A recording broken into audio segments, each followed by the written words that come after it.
Good morning, dear student. Today's topic is infectious disease. Infectious disease वो disease होती हैं which are caused by infectious agent. They are spread in a community level. वो एक community level में क्या हो सकती हैं, spread हो सकती हैं. तो सबसे पहले बात करेंगे infectious agent की. We have seen that the entire diversity seen in the living world can be classified into a few groups. जितने भी ऑर्गेनिजम्स अर्थ में प्रेजेंट हैं उनको हम क्लासीफाई करते हैं डिफरेंट ग्रुप्स में. This classification is based on the common characteristics between different organism. जितने ऑर्गेनिज्म प्रेजेंट हैं उनके बीच में जो कॉमन करेक्टरिस्टिक्स हैं उस बेसिस पे हम सारे लिविंग बीइंग्स को क्या करते हैं, एक दूसरे से डाइवर्स ग्रुप्स में डिवाइड कर सकते हैं. Organism that can cause disease are found in wide range of such categories of classification. Some of them are viruses, some of bacteria, some of fungi, some are single cell animals or protozoans. तो इसके अंदर हम viruses, bacterias, fungi और protozoans जो single cell animal हैं उनका study करेंगे. Some diseases are also caused by multicellular organisms such as worms of different kind. कुछ मल्टीसेलुलर ऑर्गेनिज्म भी पैथोजेंस के रूप में देखे जाते हैं जिनके द्वारा different diseases humans and animals में स्प्रेड होती हैं. तो यहाँ पर 13.A picture of SARS virus coming out see across for example of the surface of infected cell के बाहर सरफेस में उनकी कॉलोनी दिखाई गई है. The white scale line represent 500 nanometre which is half of micrometre. Micrometre का भी half इनका साइज होता है विच इज़ 1000 ऑफ मिलीमीटर और मिलीमीटर का 1000. The scale line gave us an idea of how small the thing we are looking at are.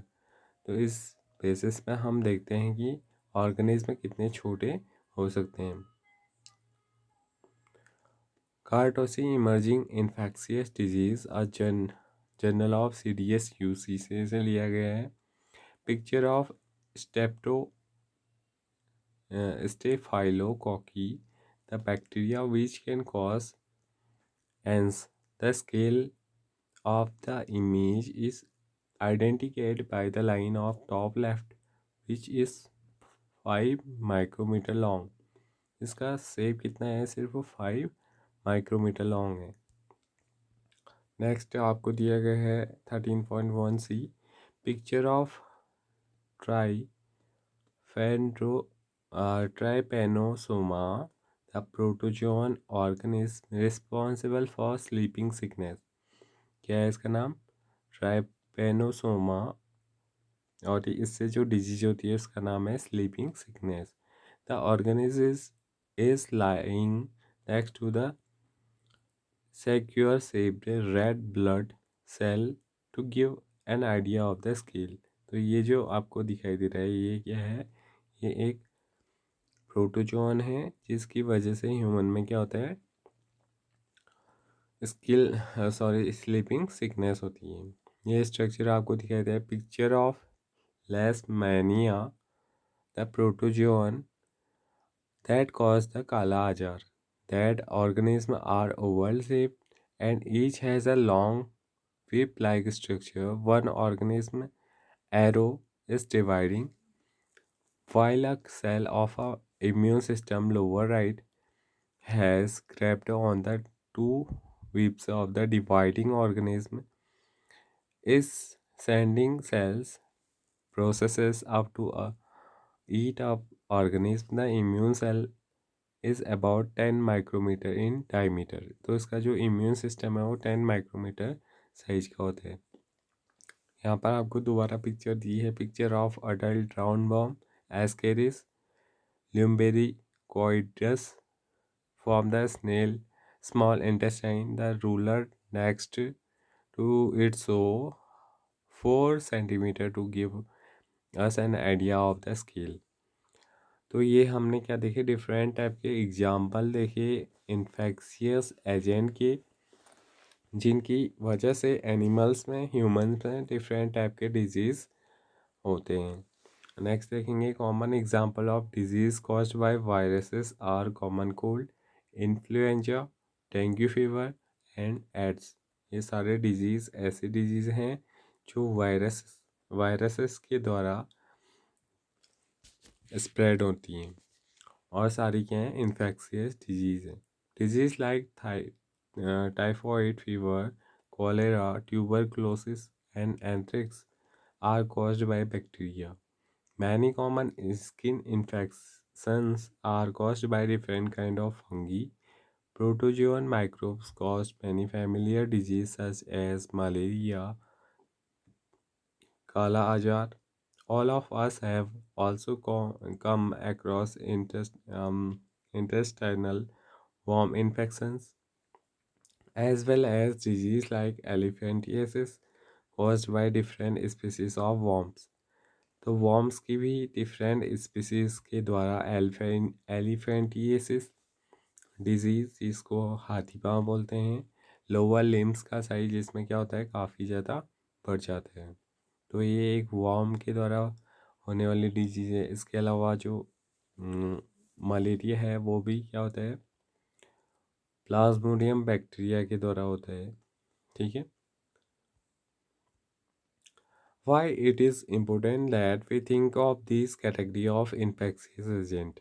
इन सारे different type के जो इन्फेक्शियस एजेंट हैं, इनके बारे में जानना हमारे लिए क्यों इम्पोर्टेंट है? The answer is that these categories are important factor of deciding what kind of treatment is used. ये सारे इसलिए इम्पोर्टेंट हैं क्योंकि इन कैटेगरीज पे बेस्ड होकर के हम किसी भी डिजीज़ के लिए कैसा ट्रीटमेंट करें, इस बात में विचार कर सकते हैं। Member of each one of these group, viruses, bacteria, and so on, have many biological characteristics in common. तो इन सारे जो डिफरेंट ग्रुप्स हैं, वायरसेस, बैक्टीरिया और सो ऑन, फंगीज, प्रोटोजोन्स, इनमें क्या होता है, कुछ बायोलॉजिकल करेक्टरिस्टिक्स कॉमन रहते हैं। All viruses for example live inside host cell. जितने भी वायरसेस हैं उनका एक कॉमन करेक्टरिस्टिक्स हैं, वो होस्ट बॉडी के अंदर ही क्या होते हैं, एक्टिवेट होते हैं। Whereas bacteria very rarely do. जबकि बैक्टीरिया क्या करती हैं, बैक्टीरिया किसी भी ऑर्गेनिज्म के आउटर बॉडी में या फिर आउटर सरफेस में रह करके क्या करती हैं, अफेक्ट डालती हैं। Viruses, bacteria and fungi multiply very quickly. तीनों क्या करते हैं, काफ़ी रैपिडली अपने अपने नंबर्स को ग्रो करती हैं। उनमें डिवीजन क्या होता है, काफ़ी रैपिडली देखने को मिलता है। While worms multiply very slowly in comparison. तो जो वॉर्म्स होते हैं उनमें कंपेरिजनली क्या होता है, वो कम डिवाइड होती है। Taxonomically all bacteria are closely related to each other than the viruses and vice versa. सबसे ज़्यादा जो क्लोजली रिलेटेड है वो है बैक्टीरियाज। बैक्टीरियाज की सारी फैमिलीज जितने भी उनकी ग्रुप्स वगैरह हैं वो आपस में काफ़ी क्या है, सिमिलर हैं। This means they that many important life processes are similar in bacteria group but are not shared with the virus groups. तो इसलिए हम बोल सकते हैं कि जो बैक्टीरिया के डिफरेंट बैक्टीरियाज हैं उनमें जो डिफरेंट लाइफ प्रोसेसेस चलती हैं उनमें क्या देखने को मिलेगी, सिमिलैरिटीज़ देखने को मिलेगी। लेकिन वायरसेस में ऐसा नहीं होता है। As a result drug that block one of these life processes is one member of the group is likely be affected against many other member of the group. तो यहाँ पर क्या होगा, केवल एक ही ग्रुप एक्टिवेट होगा और मतलब सॉरी, केवल एक ही ग्रुप में ड्रग्स या जो मेडिसिन का हम यूज़ करेंगे केवल वो उनके नंबर से ही ब्लॉक होंगे, बाकी अन्य पे उनका इफेक्ट या फिर उन मेडिसिन या ड्रग्स का इफेक्ट कम पड़ेगा। ठीक है। But the same drug will not work against the micro belonging to different group. तो अलग अलग डिफरेंट ग्रुप के माइक्रोब्स के लिए उस ड्रग्स का यूज़ हम नहीं कर सकते हैं। As an example, let us take antibiotics. They commonly block biochemical pathways. जैसे हम एंटीबायोटिक्स को यूज़ करते हैं तो एंटीबायोटिक्स क्या करती हैं, बैक्टीरिया की जो बायोकेमिकल पाथवेज चलती हैं कॉमन, उनको वो ब्लॉक करने का काम करती हैं.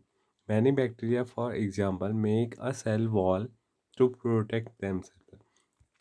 तो बैक्टीरिया की सेल क्या करती हैं, बैक्टीरिया की सेल जनरली अपने चारों ओर क्या बनाती है, सेल वॉल का फॉर्मेशन करती हैं जिससे वो अपने आप को क्या कर सके, प्रोटेक्ट कर सके.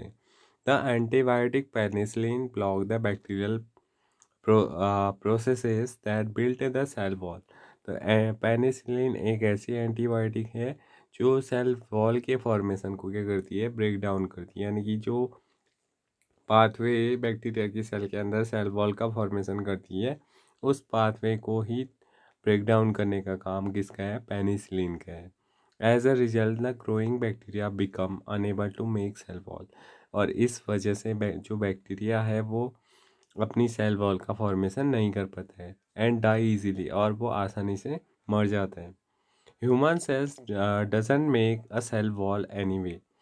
लेकिन जो ह्यूमंस की सेल होती हैं वो क्या नहीं करती हैं, वो सेल वॉल का फॉर्मेशन नहीं करती. So penicillin can not have such an effect on us. तो इस वजह से, क्योंकि ह्यूमंस की बॉडी के अंदर कोई भी सेल वॉल का फॉर्मेशन नहीं होता है, तो पेनिसिलिन जनरली हमारी बॉडी को अफेक्ट नहीं करती है. Penicillin will have this effect on bacteria that use such processes for making cell wall. तो पेनिसिलिन का यूज़ बैक्टीरिया के लिए किया जाता है जो क्या करती हैं, अपने चारों ओर सेल वॉल का फॉर्मेशन करती हैं. Similarly, many antibiotics work against many species of bacteria rather than simply working against one. ऐसे ही कुछ एंटीबायोटिक्स ऐसी होती हैं जो किसी खास के लिए ना होकर के कुछ वायरसेस या बैक्टीरिया के ग्रुप के लिए बनी हुई होती हैं. ठीक है, आगे देखते हैं. But viruses do not use this pathway at all. लेकिन वायरसेस के अंदर ऐसे पाथवेज यूज़ नहीं किए जाते हैं. And that is the reason why antibiotics do not work against viral infection. तो वायरल इन्फेक्शन अगर हमें हुआ है और हम एंटीबायोटिक्स का यूज़ करेंगे तो वो हमारे लिए कोई भी इफेक्टिव नहीं होंगी, क्योंकि वायरल का जीनोम अलग है और वायरस का जीनोम अलग है. वायरल का डीएनए अलग है. वायरल की जो बॉडी है, वायरस की जो बॉडी है और बैक्टीरिया की जो बॉडी है, दोनों में डिफरेंस है. If we have a common cold, taking antibiotics does not reduce the severity or the duration of the disease. तो अगर हमें कॉमन कोल्ड है और हम एंटीबायोटिक्स का यूज़ करेंगे तो उसकी वजह से, और जो कॉमन कोल्ड है उसमें उसके ड्यूरेशन में कोई कमी नहीं होगी. However if we also get a bacterial infection along with the viral cold, अगर हमें वायरल कोड हुआ है और साथ में बैक्टीरियल इन्फेक्शन भी है, टेकिंग एंटीबायोटिक्स विल हेल्प. तब हमें एंटीबायोटिक्स का यूज़ करना क्या होगा, हमारे लिए हेल्पफुल होगा. Even then the antibiotics will work only against the bacterial part of the infection. तो तब भी क्या होगा, एंटीबायोटिक्स केवल बैक्टीरियल जो इन्फेक्शन है या जो बैक्टीरियल पार्ट है और जहाँ पर इन्फेक्शन हुआ है उसके लिए यूज़ होगा. बाकी जो वायरल इन्फेक्शन है, not for the viral infection, viral infection में वो कोई भी इफेक्ट नहीं डालेगा. तो आज का लेक्चर यहीं पर कंप्लीट होता है. इससे आगे हम नेक्स्ट वीडियो में देखेंगे. Thank you.